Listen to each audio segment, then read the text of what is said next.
नमस्कार विद्यार्थी मित्रांनो, मी प्राध्यापक Deepak Chaudhari winners career point औरंगाबादच्या प्लॅटफॉर्मवर आपल्या सर्वांचं सहर्ष स्वागत करतो. मित्रांनो, या प्लॅटफॉर्मच्या माध्यमातून जे गरीब होतकरू विद्यार्थी आहेत, ज्यांची आर्थिक परिस्थिती अतिशय नाजूक आहे, अशा विद्यार्थ्यांसाठी आपण विनर्स करिअर पॉईंट औरंगाबादच्या या प्लॅटफॉर्मवरून ही ऑडिओ लेक्चर सिरीज सुरू करत आहोत. आणि यामध्ये स्पर्धा परीक्षेसाठी जी काही अत्यावश्यक अर्थव्यवस्था घटक आहे, त्या घटकाच्या संदर्भातले जे काही उपघटक आहे, त्या उपघटकांची चर्चा या लेक्चरच्या माध्यमातून आपण करणार आहोत. ठीक आहे. तर सुरुवातीला आपण प्रथम अर्थशास्त्र म्हणजे काय, या अर्थशास्त्राची थोडक्यात ओळख जरा बघूयात आणि त्यानंतर अर्थव्यवस्था घटकातील एक घटक जो आहे तो घटक आपण या ठिकाणी चर्चेला घेणार आहोत. सुरुवातीला आपण अर्थशास्त्र या विषयाची तोंड ओळख जरा बघूयात थोडक्यात. मित्रांनो, मानवी वर्तनाच्या आर्थिक बाजूची अध्ययनता करणारे जे काही शास्त्र असते बघा, त्याला आपण अर्थशास्त्र असं म्हणत असतो. तर 1776ला ॲडम स्मिथ यांनी वेल्थ ऑफ नेशन या ग्रंथामध्ये सर्वप्रथम या अर्थशास्त्र या विषयाची किंवा अर्थशास्त्राची सुनियोजित स्वरूपातली व्याख्या केली. त्यांनी काय म्हटलं त्याच्यामध्ये, तर त्यांनी असं म्हटलं की संपत्तीचं अध्ययन करणारं जे काही शास्त्र आहे किंवा संपत्तीची जी स्वभाव वैशिष्ट्य आहे, त्याची जी कारणं आहे, त्याची चिकित्सा आहे आणि त्याचं जे संपत्तीचं उत्पादन आहे, विनिमय आणि वाटणी यांचं विवेचन करणारं जे काही शास्त्र आहे, त्याला आपण अर्थशास्त्र असं म्हणतो. मित्रांनो, ही डेफिनेशन आपल्या स्पर्धा परीक्षेला नाही, परंतु पार्श्वभूमी म्हणून आपण ही डेफिनेशन बघतोय. प्रामुख्याने आत्ताच्या सद्यस्थितीमध्ये अर्थशास्त्राची जी व्याख्या आहे की ज्या शास्त्रामध्ये वस्तू आणि सेवा यांच्या उत्पादनातून प्राप्त केलेले उत्पन्न आणि त्यासाठी आलेला जो काही खर्च असतो, याचं अध्ययन करणारं जे शास्त्र असते त्यालाच आपण अर्थशास्त्र असं म्हणत असतो. ठीक आहे. तर प्रामुख्याने ही जी अर्थशास्त्र आहेत, या अर्थशास्त्रामध्ये 4 प्रक्रिया किंवा 4 आर्थिक व्यवहारांचा समावेश होत असतो, ज्यामध्ये उत्पादन असतं बघा, विभाजन, विनिमय आणि उपभोग. उत्पादनाला आपण म्हणत असतो इंग्रजीमध्ये प्रोडक्शन, विभाजन म्हणजेच डिस्ट्रीब्युशन, त्याच्यानंतर विनिमय म्हणजे एक्सचेंज आणि उपभोग म्हणजे कन्झम्पशन. मित्रांनो, हे जे काही 4 आर्थिक व्यवहार किंवा 4 आर्थिक प्रक्रिया असतात बघा, या 4 आर्थिक व्यवहार किंवा 4 प्रक्रियांचं संचालन करणारी जी व्यवस्था असते, त्याच व्यवस्थेला आपण अर्थव्यवस्था असं म्हणत असतो. थोडक्यात बोलायचं झाल्यास अर्थशास्त्र हे एक शास्त्र आहे, तर अर्थव्यवस्था ही एक व्यवस्था आहे. Economics is a science while economy is a system. ठीक आहे. तर अर्थशास्त्रामध्ये या 4 आर्थिक प्रक्रिया ज्या 4 आर्थिक प्रक्रियांचं संचालन करणारी जी व्यवस्था असते, तिला आपण अर्थव्यवस्था असं म्हणत असतो.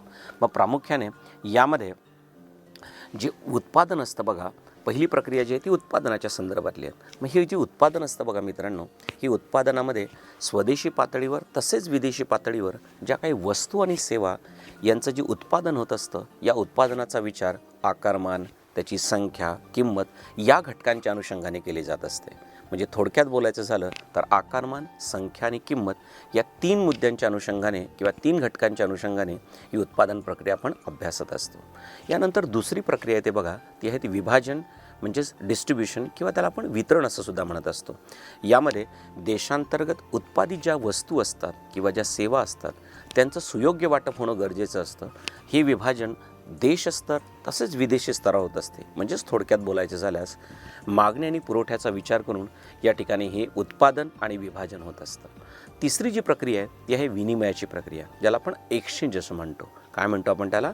एक्सचेंज असं म्हणत असतो. सर्वसाधारणपणे अर्थशास्त्रामध्ये ही जी विनिमयाची व्याख्या आहे, ती विनिमयाची व्याख्या एक स्थूल स्वरूपात अशी मांडलेली आहे की ज्या आर्थिक व्यवहारात वस्तू व सेवा यांची खरेदी विक्री करून, काय बोललो मी, ज्या आर्थिक व्यवहारात वस्तू व सेवा यांची खरेदी विक्री करून आर्थिक स्वरूपात मोबदला दिला जातो, म्हणजे पैशाच्या स्वरूपात मोबदला दिला जातो, तेव्हा त्याला आपण विनिमय असं म्हणत असतो. जसं की आपण एखाद्या मित्राच्या वाढदिवसाच्या निमित्ताने एखादं गिफ्ट विकत घेतलेलं असेल, मग ते समजा आपण फॉर एक्झाम्पल 2000 रुपयाचं घेतलेलं आहे एखाद्या शॉपमधनं, आपण त्या मित्राला हे गिफ्ट देणार आहोत त्याच्या वाढदिवसाच्या निमित्ताने. मग जे काही शॉप असेल त्या शॉपमध्ये म्हणजे ज्या दुकानातून आपण हे खरेदी केलेलं आहे, तो दुकानदार आणि आपल्यामध्ये या ठिकाणी विनिमय झालेलं असतं. का? तर आपण त्याला पैसे दिलेले असतात आणि त्याच्या बदल्यात आपण वस्तू घेतलेली असते. मग आपल्या मित्राला आपण ते भेट दिलेली असते, परंतु आपण आणि आपल्या मित्रामध्ये या ठिकाणी विनिमय झालेलं नसतं. का? कारण आपण त्याला त्या ठिकाणी भेट म्हणून दिली असते, त्याच्या अगेन्स्टमध्ये आपण पैसे घेत नाही त्याच्याकडनं. ठीक आहे. तर थोडक्यात बोलायचं झालं तर ज्या खरेदी विक्रीच्या प्रक्रियेमध्ये आर्थिक स्वरूपात मोबदला दिला जातो किंवा घेतला जातो, तेव्हा त्या प्रक्रियेला आपण विनिमय असं म्हणत असतो. मित्रांनो, या सेक्शनमध्ये आपण 3 डेफिनेशन या ठिकाणी आता बघितल्यात, ज्याच्यामध्ये उत्पादन बघितलं, विभाजन, विनिमय. ठीक आहे. तर या विनिमयाच्याचमध्ये मग आता प्रश्न आपल्याला पडला असेल की सर ही जी विनिमय आहेत, ह्या विनिमयाची व्याख्या आपण आपल्याला स्पष्ट केलीत, परंतु विनिमय ही जी संकल्पना आहे ही जेव्हा आपण स्वदेशी पातळीवर वापरत असतो किंवा स्वदेशी पातळीवर या प्रक्रियेचा अवलंब करत असतो, तेव्हा त्या स्थितीमध्ये कोणत्या शब्दांचा आपण शब्दप्रयोग करत असतो किंवा हीच विनिमयाची प्रक्रिया आपण जेव्हा विदेशी व्यापारामध्ये किंवा परकीय व्यापारामध्ये जेव्हा आपण वापरत असतो आंतरराष्ट्रीय स्तरावर, तेव्हा आपण शब्दप्रयोग कुठला करत असतो. तर मित्रांनो, लक्षात घ्या की ही विनिमयाची प्रक्रिया जेव्हा आपण स्वदेशी पातळीवर म्हणजे आपल्या देशाच्या स्तरावर जेव्हाही अवलंबत असतो, तेव्हा शब्द प्रयोग करत असतो भाव, किंमत, दर किंवा मूल्य. हे शब्द आहेत त्या ठिकाणी, भाव, किंमत, दर किंवा मूल्य. ठीक आहे. तर या उलट हीच विनिमयाची प्रक्रिया जेव्हा आपण विदेशी व्यापारात अवलंबत असतो, म्हणजे जेव्हा आपण एखादी वस्तू निर्यात केलेली असेल किंवा एखादी वस्तू आयात केलेली असेल, तर या आयात निर्यातीच्या प्रक्रियेमध्ये मात्र या ठिकाणी ही विनिमयाची प्रक्रिया जी झालेली असते, त्या विनिमयाच्या प्रक्रियेमध्ये विनिमय दर असा शब्द प्रयोग केला जात असतो. स्वदेशी पातळीवर काय म्हणत असतो आपण? भाव, किंमत, दर, मूल्य असा शब्द प्रयोग करतो. तर या उलट विदेशी व्यापारामध्ये मात्र आपण विनिमय दर असा शब्द प्रयोग करत असतो, ज्याला इंग्रजीमध्ये आपण एक्सचेंज रेट असं म्हणत असतो. मग आता पुढचा प्रश्न असा आहे बघा की विनिमय दर म्हणजे काय? तर विनिमय दर म्हणजे एका देशाच्या चलनाचं दुसऱ्या देशाच्या चलनासमवेत काढलेलं जे काही मूल्य असतं किंवा काढलेला जो दर असतो किंवा काढलेली जी काही किंमत असते, त्यालाच आपण विनिमय दर असं म्हणत असतो. ठीक आहे. म्हणजे उदाहरणार्थ अमेरिकेचा $1 आपण समजा 70 रुपयाला विकत घेतला, तर हा झाला विनिमय दर. म्हणजे काय झालं याच्यामध्ये? तर एका देशाच्या चलनाचं आपण दुसऱ्या देशाच्या चलनाबरोबर काढलेला दर असतो किंवा किंमत असते. ठीक आहे. मग आता प्रश्न आपल्याला पडला असेल या ऑडिओ लेक्चर ऐकत असताना की सर या ठिकाणी हा जो विनिमय दर आहे, हा विनिमय दर कुठे कुठे वापरला जात असतो? ज्याच्या अगोदर आपण डेफिनेशन बघितलं बघा, उत्पादनाची व्याख्या बघितली, विभाजनाची आणि विनिमयाची. आता यामध्ये हा जो विनिमय दर आहे, हा विनिमय दर कुठे वापरला जातो? तर हा विनिमय दर विदेशी व्यापारात वापरला जातो, म्हणजेच परकीय व्यापारात. कुठल्या व्यापारात? परकीय व्यापारात. दुसरं नाणे बाजारात आणि तिसरं भांडवल बाजारात. म्हणजे कमीत कमी 3 जे बाजार आहेत, या 3 बाजारात तरी हा वापरला जातो, किमान ढोबळ मानाने बोलायचं झालं असतं. ठीक आहे. मग आता प्रश्न आहेत, विदेशी व्यापार म्हणजे काय? विनिमय दर कुठे वापरला जातो? विदेशी व्यापारात, नाणे बाजारात आणि भांडवल बाजारात. मग यामध्ये विदेशी व्यापार म्हणजे काय, त्याची व्याख्या जरा थोडक्यात जाणून घेऊया. व्यापार 2 प्रकारचे मित्रांनो ढोबळ मानाने. एक आहे पहिला व्यापार, तो म्हणजे स्वदेशी व्यापार किंवा देशांतर्गत पातळीचा व्यापार. दुसरा जो व्यापार आहे तो परकीय व्यापार किंवा विदेशी व्यापार. लक्षात घ्या. तर स्वदेशी व्यापार म्हणजे काय? जो व्यापार एका देशात, शब्द काळजीपूर्वक लक्षात घ्या मित्रांनो, जो व्यापार एका देशात एकाच चलनात पार पाडला जातो किंवा केला जातो, तेव्हा त्या व्यापाराला आपण स्वदेशी व्यापार असे म्हणत असतो. म्हणजे यामध्ये भौगोलिक क्षेत्र किती आलं बघा? एकच भौगोलिक क्षेत्रफळ आलं. ठीक आहे. त्याच्यानंतर चलन किती आलं? एकच चलन आलं. म्हणजे एकच भौगोलिक क्षेत्र आणि एकच चलन, म्हणजे देशी चलन किंवा स्वदेशी चलन. ठीक आहे. तर या उलट विदेशी व्यापार म्हणजे काय? की जो व्यापार किमान 2 देश, शब्द काळजीपूर्वक लक्षात घ्या मित्रांनो, जो व्यापार किमान 2 देश, 2 चलने व 2 उत्पादने, किमान 2 देश, किमान 2 चलने आणि किमान 2 उत्पादने, म्हणजेच थोडक्यात बोलायचं झालं तर 2 गुणिला 2 गुणिला 2 म्हणजेच 2/2/2 या हा सिद्धांत आहे. 2/2चा जो आहे हा सिद्धांत आहे. 2/2 हा सिद्धांत आहे, अक्षरओलींचा सिद्धांत आहे तो. ठीक आहे. म्हणजे ज्या व्यापारामध्ये किमान 2 देश, किमान 2 उत्पादने आणि किमान 2 चलन सहभागी असतात, तेव्हा त्या व्यापाराला आपण विदेशी व्यापार असं म्हणत असतो. ठीक आहे ना मित्रांनो. या ऑडिओ लेक्चरच्या सिरीजमध्ये आपण या ठिकाणी आता 4 डेफिनेशन क्लिअर केलेले आहेत. पहिली डेफिनेशन आहे ती उत्पादनाची बघितली, दुसरी आहेत विभाजनाची, त्याच्यानंतर तिसरी विनिमयाची आणि याच विनिमयाच्या अनुषंगाने विनिमय दराची सुद्धा व्याख्या आपण बघितली. आता विनिमय दर कुठे वापरला जातो? मग विदेशी व्यापारात, नाणे बाजारात, भांडवल बाजारात. मी काही पॉईंट्स रिपीट करतो आहे, याचा अर्थ तुम्ही त्या लिंकबरोबर ते लक्षात ठेवत राहा. ठीक आहे. तर आता प्रश्न असा आहे की विदेशी व्यापारानंतर नाणे बाजाराची व्याख्या जरा बघूयात. नाणे बाजार म्हणजे काय असतं मित्रांनो? तर नाणे बाजार म्हणजे काय? तर सर्वसाधारणपणे कुठल्याही देशाची अर्थव्यवस्था जर आपण बघितली तर त्या अर्थव्यवस्थेमध्ये जो पैशाचा पुरवठा असतो, काय असतो, पैशाचा जो पुरवठा असतो ज्याला आपण मनी सप्लाय म्हणत असतो. तर अर्थशास्त्रामध्ये या मनी सप्लाय या शब्दाला मनी लिक्विडिटी किंवा पैशाची तरलता असा शब्द वापरला जात असतो. म्हणजेच मनी लिक्विडिटी वापरली जात असते. ठीक आहे, शब्द काय आला मनी सप्लायला, पैशाची तरलता. लक्षात. ठीक आहे, मनी सप्लाय पैशाचा पुरवठा, पैशाची तरलता मनी लिक्विडिटी. तर ही जी काही पैशाची तरलता आहे किंवा पैशाचा जो पुरवठा असतो हा कोणत्याही देशामध्ये सर्वसाधारणपणे दोन मुख्य बाजारांद्वारे परिचालित होत असतो किंवा नियंत्रित होत असतो.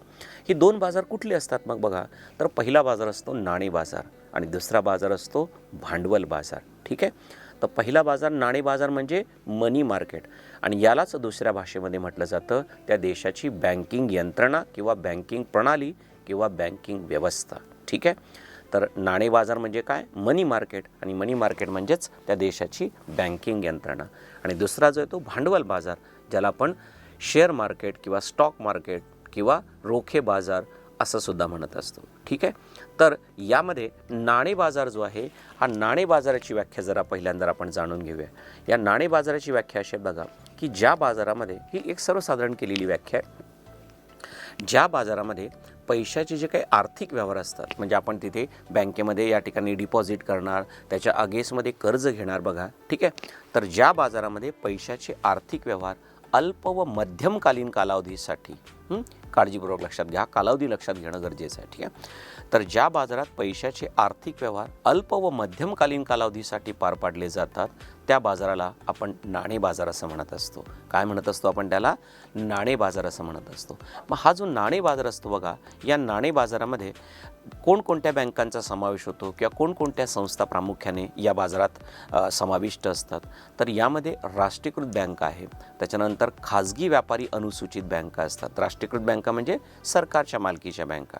ठीक आहे, तर राष्ट्रीयकृत बँका, त्याच्यानंतर खाजगी अनुसूचित बँका, त्याच्यानंतर विदेशी बँका, भारतीय विदेशी बँका, नागरी सहकारी बँका म्हणजे शहरी भागातल्या सहकारी अनुसूचित बँका, त्याच्यानंतर प्रादेशिक ग्रामीण बँका, अग्रणी बँका, बिगर बँकिंग वित्तीय कंपन्या ज्यांना आपण इंग्रजीमध्ये म्हणत असतो नॉन बँकिंग फायनान्स कंपनीज, या इत्यादी संस्थांचा त्याच्यामध्ये समावेश होत असतो.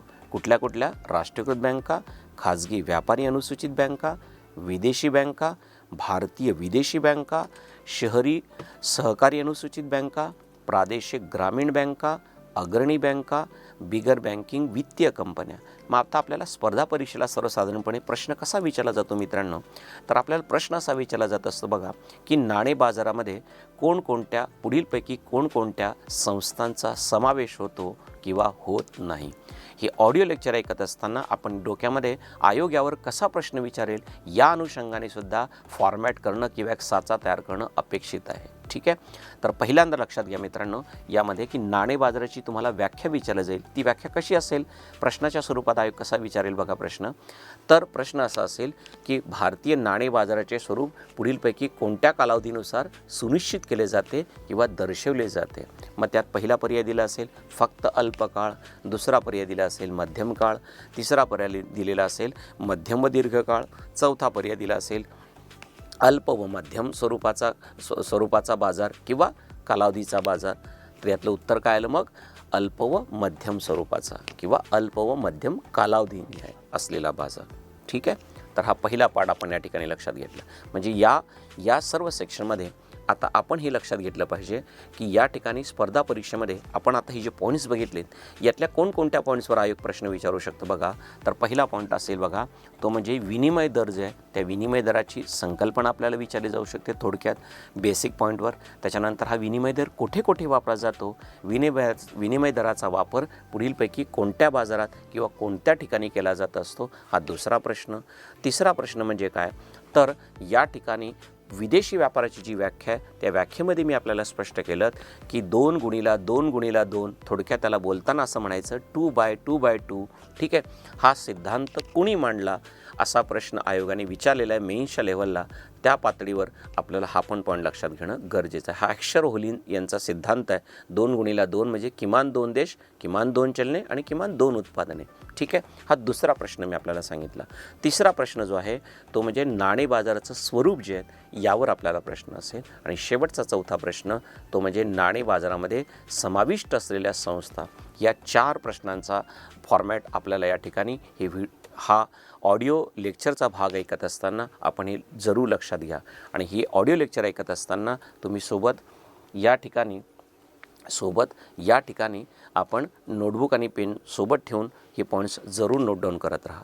यानंतर आता पुढचा जो पार्ट आहे मी आपल्याला स्पष्ट केलं बघा मित्रांनो, की विनिमय दर जो असतो हा विनिमय दर विदेशी व्यापारात, नाणे बाजारात आणि भांडवल बाजारात वापरला जात असतो. ज्याच्यातले 2 पॉईंट्स मी आपल्याला क्लिअर केले. आता तिसरा पॉईंट आहे तो म्हणजे भांडवल बाजाराचा. मग आता प्रश्न असा आहे की भांडवल बाजार म्हणजे काय. पहिल्यांदा याची व्याख्या जरा जाणून घेऊया. त्याच्यानंतर या ठिकाणी त्या भांडवल बाजारामध्ये येणारे जे काही घटक आहेत ते घटकसुद्धा बघूया, किंवा त्यामध्ये येणाऱ्या ज्या काही संस्था आहेत त्या संस्था देखील या ठिकाणी आपण विचारात घेऊया. पहिला पार्ट आहे भांडवल बाजाराची व्याख्या. ज्या बाजारात पैशाचे आर्थिक व्यवहार किंवा गुंतवणुकीचे व्यवहार हे मध्यम व दीर्घकालीन कालावधीसाठी पार पाडले जातात तेव्हा त्या बाजाराला आपण भांडवल बाजार असं म्हणत असतो. काय म्हणतो आपण? ज्या बाजारामध्ये सरकारी रोखे असतील, खाजगी कंपन्यांचे शेअर्स असतील, त्याच्यानंतर विदेशी चलन असेल, यांची खरेदी विक्री होत असते, तो जो बाजार असतो त्या बाजाराला आपण भांडवल बाजार म्हणजेच कॅपिटल मार्केट म्हणजेच स्टॉक मार्केट किंवा शेअर मार्केट असं म्हणत असतो. ठीक आहे, परत एकदा व्याख्या लक्षात घेऊया की ज्या बाजारात पैशाचे आर्थिक व्यवहार किंवा गुंतवणुकीचे व्यवहार, रोखे खरेदी विक्रीचे व्यवहार, शेअर्स खरेदी विक्रीचे व्यवहार, परकीय चलन किंवा परकीय गंगाजळीच्या खरेदी विक्रीचे व्यवहार हे मध्यम व दीर्घकालीन कालावधीसाठी पार पाडले जातात तेव्हा त्या बाजाराला आपण भांडवल बाजार असं म्हणत असतो. मग आता पुढचा प्रश्न असा असेल की सर या भांडवल बाजारामध्ये कोणत्या संस्थांचा प्रामुख्याने समावेश होतो.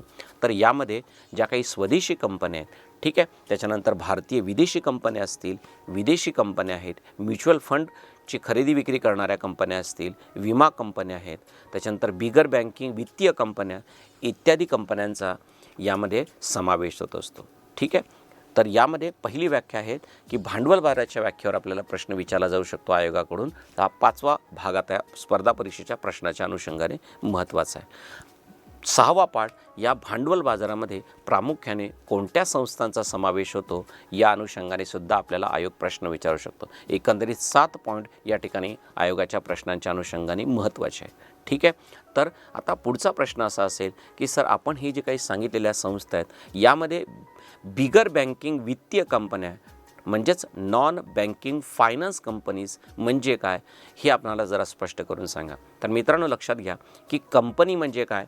तर कंपनी म्हणजे असं असतं बघा की जी संस्था 1956च्या कंपनी कायद्यानुसार नोंदणीकृत झालेली असते किंवा रजिस्टर झालेली असते आणि त्याच समवेत त्या संस्थेला विकेंद्रित गुंतवणुकीचे अधिकार प्राप्त असतात तेव्हा त्या संस्थेला आपण कंपनी म्हणजेच मराठीत सहेतुक संस्था असे म्हणतो.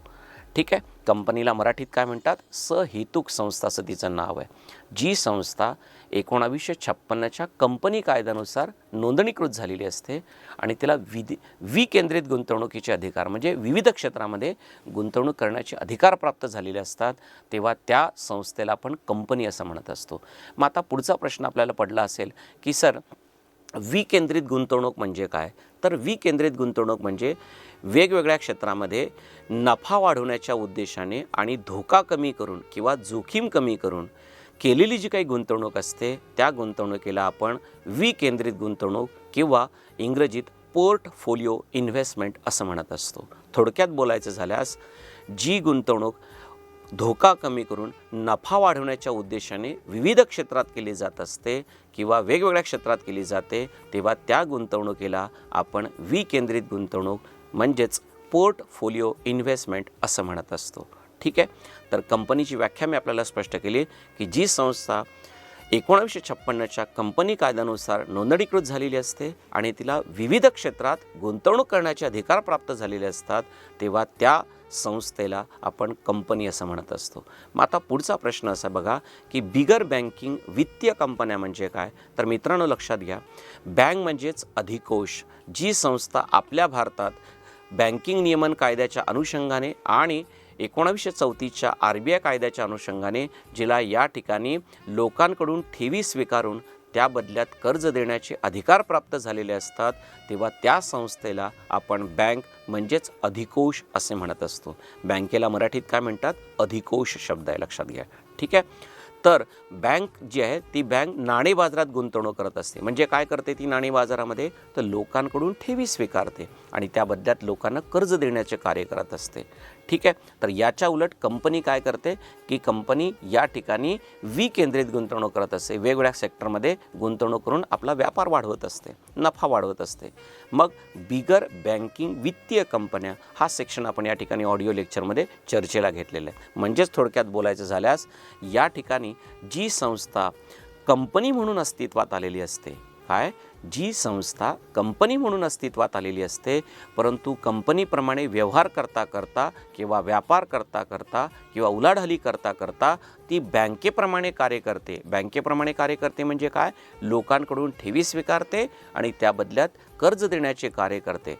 म्हणजेच संक्षिप्तरित्या बोलायचे झाल्यास ती संस्था कंपनी म्हणून अस्तित्वात आलेली असते, परंतु कार्य मात्र बँकेप्रमाणे करते, तेव्हा त्या संस्थेला आपण बिगर बँकिंग वित्तीय कंपनी असं म्हणत असतो. नॉन बँकिंग फायनान्स कंपनीज, काही ठिकाणी याला कॉर्पोरेशन असं सुद्धा शब्द वापरलेला आहे. म्हणजेच जसं की उदाहरणार्थ Muthoot finance, Shriram finance, Chokalingam finance, HDFC finance, म्हणजे ही जी काही कंपनी आहे श्रीराम फायनान्स, ही कंपनी म्हणून अस्तित्वात आली, परंतु ती व्यवसाय काय करायला लागलीत किंवा व्यवसाय काय करत आहे? बँकेप्रमाणे ती व्यवसाय करत आहेत. म्हणजेच या ठिकाणी तिला आपण काय म्हणतो? बिगर बँकिंग वित्तीय कंपन्या असं म्हणत असतो. आता यात अर्थशास्त्रातली शेवटची जी व्याख्या आहे ती उपभोगाची व्याख्या आहे, ज्याला आपण कंझम्पशन म्हणत असतो. मग ही जे उपभोग म्हणजे काय? की ज्या वस्तू आणि सेवांचं उत्पादन झालेलं असतं किंवा ज्या सेवांचा पुरवठा झालेला असतो, मग त्या आपण त्यांचा वापर करतो किंवा त्यांचा विनियोग करत असतो. मग त्याच्यामध्ये उत्पादन असेल, दरडोई उत्पन्न असेल, दरडोई खर्च क्षमता असेल किंवा क्रयशक्ती, ज्याला आपण इंग्रजीमध्ये पर्चेसिंग पॉवर पॅरिटी, थोडक्यात PPP, 3 वेळाचा PP लिहिलेला असतो, त्याला पर्चेसिंग पॉवर पॅरिटी असं म्हणतात. तर उत्पादन, दरडोई उत्पन्न, दरडोई खर्च क्षमता, क्रयशक्ती या बाबींचा या उपभोग किंवा विनियोग या सेक्शनमध्ये त्याचा अंतर्भाव झालेला असतो. म्हणजेच प्रति व्यक्ती क्रयशक्ती ही दरडोई उत्पन्नाच्या तुलनेत काढली जात असते. जसं की आपण बघितलं आहे, दरडोई उत्पन्न काढत असताना आपण एकूण राष्ट्रीय उत्पन्न आणि त्याला लोकसंख्येने भागितलं की आपल्याला दरडोई उत्पन्न मिळत असते. थोडक्यात दरडोई उत्पन्न बरोबर काय असतं? एकूण राष्ट्रीय उत्पन्न भागिला लोकसंख्या असते. तर या ऑडिओ सिरीजच्या माध्यमातून आपण थोडक्यात या मूलभूत संकल्पनांची ओळख करण्याचा प्रयत्न केला, ज्यामध्ये या ठिकाणी अर्थशास्त्राची व्याख्या आपण समजून घेतली. त्याच्यानंतर अर्थशास्त्रामध्ये येणाऱ्या ज्या काही आर्थिक प्रक्रिया किंवा येणारे जे काही आर्थिक व्यवहार आहेत त्या चारही आर्थिक व्यवहारांचा किंवा प्रक्रियांचा आपण आढावा घेतला, ज्यामध्ये उत्पादन, विभाजन, विनिमय आणि उपभोग किंवा विनियोग याचा आपण या ठिकाणी पार्ट डिस्कस केलेला आहे. ठीक आहे.